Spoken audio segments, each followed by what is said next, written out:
My darkness in life is technology. You might find it hard to believe because I'm actually the first tenured woman professor at a very old engineering university in the United States.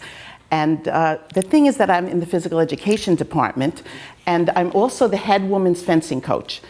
My team this year was the top Division III team in the country, so we have a really great team. The bad part of that is that I have 22 intelligent, beautiful women who are all engineering majors, who can work the computer better than anyone. And so what I do is just dial the dormitory and ask one of them to come down, find Word, type my letter, go back to the dorm. And I've even been known to go into the gym and stop a basketball game and ask a guy to come in, and he'll say, "I don't know if I can help you." And I go, "When you see what I need help with, like changing the font in the letter, I think you'll be okay." And he goes, "Yeah, I can't believe that's all you needed me to do." Okay, so this item is in technology, all right? Now, I know how to use the thing. Like, I could call any of you if I had your number, if somebody put your number in there. You could call me, and I know how to answer it. I know there's a photo button because I have taken a photo. And I'm going to tell you, I actually have one app. Now, I know you probably have a lot more. And you all probably be curious, like, what app does she have? If you could have one app, what is it? It's my Dunkin' Donuts app.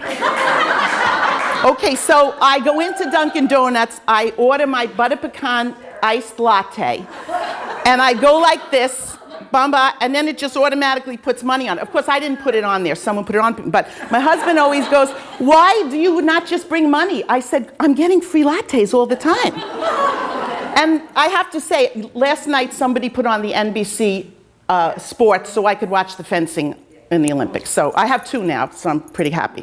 But anyway, so moving ahead, I'm sitting at the Hub in Nantucket. Most of you, I hope all of you know the Hub, those visitors. It's a place where you can get coffee, and there's really nice benches outside. They're soft, and it's a place where people can get to know people. I mean, I've sat there with older men who have been the heads of companies, and we just sit and talk. It's real communication. And I love to communicate. I love to just go up to people and talk. In fact, my husband always says, when I go into a ladies' room, "Could you please not come out with a new best friend because we're really in a hurry." So the Hub is my communication place. I'll just sit there, talk to people. They have their dogs. It's nice. We have a good time. So it's the off season. I'm sitting there. Who walks by me but Joe Biden, the Vice President of the United States? Now, if it was a movie star like George Clooney or somebody, I wouldn't really care because we have movie stars here all the time. You walk by them, you know, the Kardashian was here last week, whatever. But this is the Vice President of the United States. So he walks across the street, and I said, "You know what? I think I'm going to get his picture. Nobody's even bothering him." And he has one security guard, I think. There's probably others. So I walk up to him, and she lets me go up, and I go, "Excuse me, Vice President, could we take a picture?" He goes, "Sure." He goes, "What's your name?" I said, "Linda." And he said, "No problem." He said, "Could we do a selfie?" And he goes, "Yeah, sure." So I hold up the camera, so proud.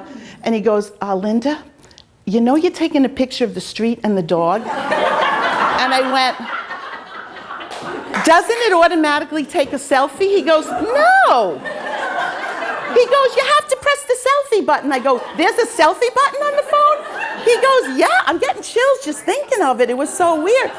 He goes, "You want me to take the picture?" And I go, "Sure." So he holds it, he takes it, and he goes, "Want me to show you how to use this?" I go, "Yeah." So Jill is not too happy because she wants to get going, and now he's on the bench, and he shows me where the selfie button is. He showed me something. I'm not really paying total attention as usual, but I do know where the selfie button is. And then we sit there for a while. Great, and I figure I know where the selfie button is in case I need it again. So fast forward to the film festival. I'm sitting outside the t-shirt shop, the Three Dogs and a Lady, right down from the Rose and Crown. And I'm with my friend Angie, who's here from San Francisco. And we're sitting there. And who's standing there but Alex Rodriguez? Now, if you're not, you know, I'm a sports fan. Baseball, he's on the Yankees. He just retired this week. They call him He's very controversial. But I say, "Oh, Derek Jeter." Now, the thing is that he's the saint and he's the sinner. And then my friend who pokes me and goes, "It's not Derek Jeter." I go, "Oh, yeah, I was so mixed up." So I said, "I'm going to go over and ask him for a picture because all the guys in my department, the coaches, would be really excited."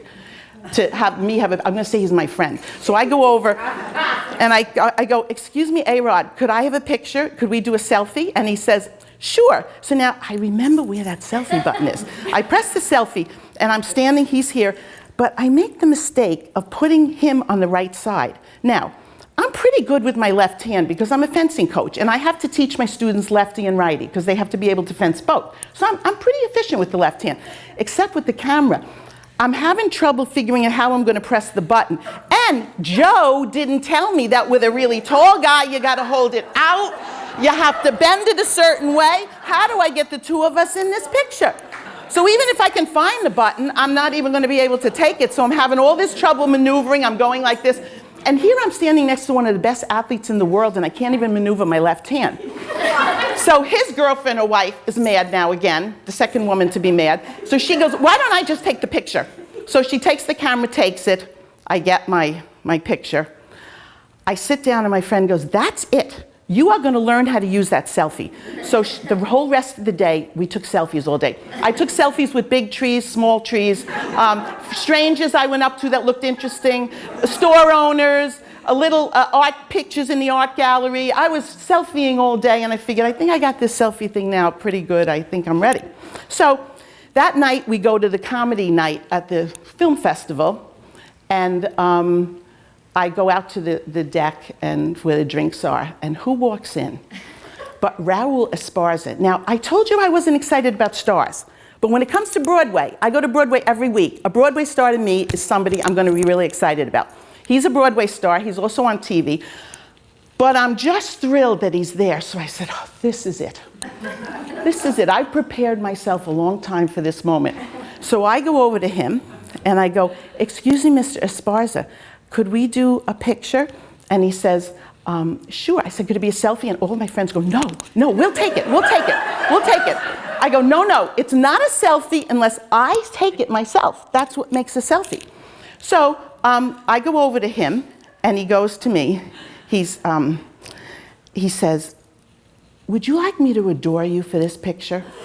I go, yeah. And I go, but could you adore me on the left side? Because he was standing on the right side, and I thought, I don't want to go through that whole left issue again. So he goes, well, yeah, I guess I could go on the left side and adore you. And I didn't want to push it. I mean, the guy's offering to adore me, and now I'm pushing it which side I want him to adore me on. So he goes to my left side, and he just looks up in my eyes. I snap the picture, and I'm in the light. My darkness turns to light. I am now selfie esteem. But I've been thinking about it. I wondered why I'm so against technology. And it's not that I'm stupid, I'm a smart person, but I think sometimes about my team. They don't even talk anymore, they group chat. And sometimes in the group chat, things come across wrong. And when I'm in the bus with them, they're texting me from the back to ask me a question. And I think if I didn't make rules at the fencing match, they'd be having their phone. It would be like Michael Phelps in the Olympics texting before he goes out to get the gold medal. They're always texting. So I think I have something against it. And you know what? I'm going to call it the hub effect. People need to more talk to people, look them in the eye, and talk. At the hub, if I see somebody with a phone, I'm really mad. And generally, they don't have them. So I think my darkness, I think I might stay in the technology darkness for a little bit longer because I really like communicating with people. But I have one other thing. Last week, someone gave me this. Selfie stick. Now, I'm figuring Vice President Biden will have a lot of free time in January. And possibly if I see him, I'll carry this to the hub. He might be able to show me how to use this thing and I can get out of it. Thank you.